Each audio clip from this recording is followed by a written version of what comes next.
Ay grabe ito. Mas matindi dito mga kababayan. Kita nyo naman oh, mga bahay. Talagang sakop na sakop ang mga bangketa dito. Ayan oh, yung mga parking nila in-extend hanggang bangketa mga kababayan ko.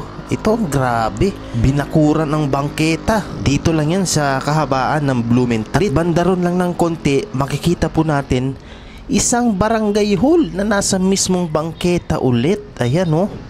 Grabe, ang ganda pa naman ng lugar na to. Pero nasa bangketa na naman halos lahat oh. Kita nyo naman oh. Ayan po mga kababayan ko.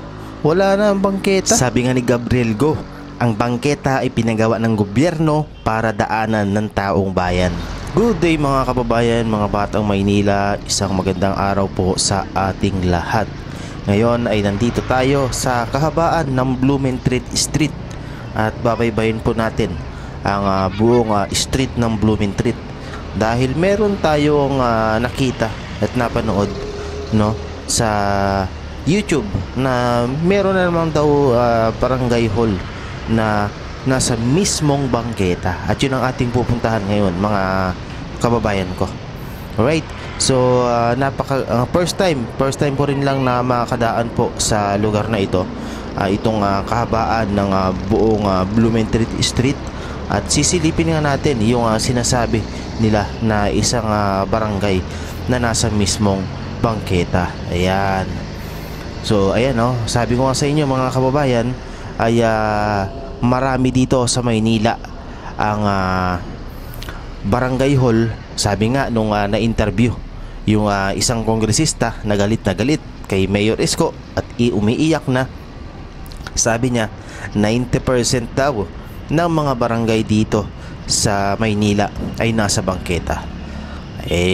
Alam na nga nating 90%, dadagdagan pa natin, di ba mga kababayan? Di ba maling-mali na yon?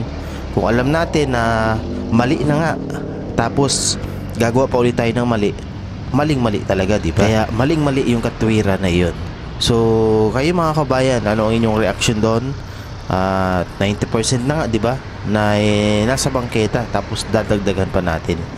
So yun lang mga kababayan ko.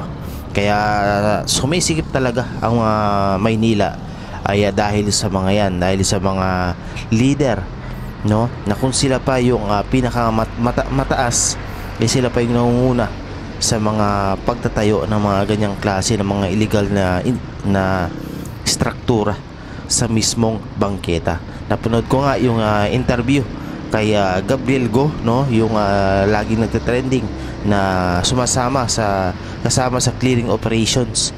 Ay ang bangketa ay ginawa ng gobyerno para sa taong bayan, hindi para tayuan ng kung ano-ano, para hindi lagyan ng obstruction. Yan. So yan yung nakita natin. Ngayon ay kung yung mapapansin, napakaganda pala ng lugar na to, no, itong kahabaan ng Blumentritt Street. At napakaaliwalas, mukhang maayos at malinis. Yan, no, di ba? Malapit na tayo sa ating target location. Napansin ko ang ganda ng Center Island rito. Talagang mayabong yung mga halaman.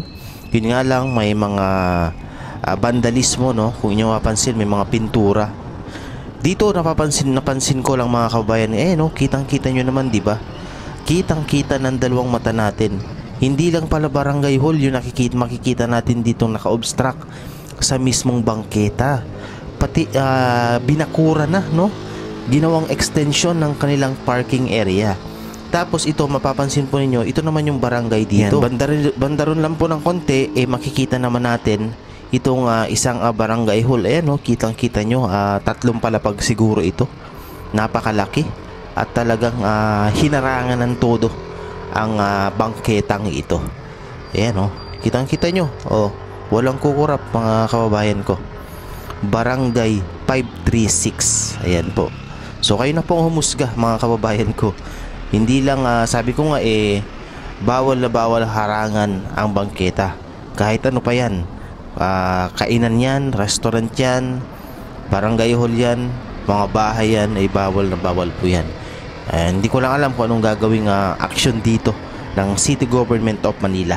Hindi ko rin sure kung pag-may-ari na ba nila ang bangketa, kaya in-extend nila yung kanilang mga garahe, binakuran ang bangketa, no? So, ayan, comment down below kayo mga kabayan. Kayo na po ang humusga. Ito lang yung napansin natin, nakita. Ang ganda ng lugar na to. Kita nyo naman, no? Para siyang subdivision, no? Napakalinis, napakaliwalas, ang ganda ng kalsada. Pero kung yung mapapansin, yun nga, yan, no? Sa kanan natin, yung ibang bahayan dito, hindi na kontento, in-extend pa nila sa mismong bangketa. At talagang mahirap dumaan, mapapadaan ka talaga niyan sa mismong kalsada. Ayan, no? Kitang-kita nyo po, no, mga kababayan. Ayan, no? Talagang binakuran. Ayan. Ayan, no? Ayan. Diba? So, banda rin na ng konti, nandiyan na po ang barangay hall. So, kayo na po ang bahala mga kabayan. Kayo na po ang humusga. Maraming salamat sa inyong panonood. God bless po sa inyo lahat. At thank you po. Pa-like, share, and subscribe po ng ating YouTube channel, One Manila TV. Thank you po and God bless sa ating lahat.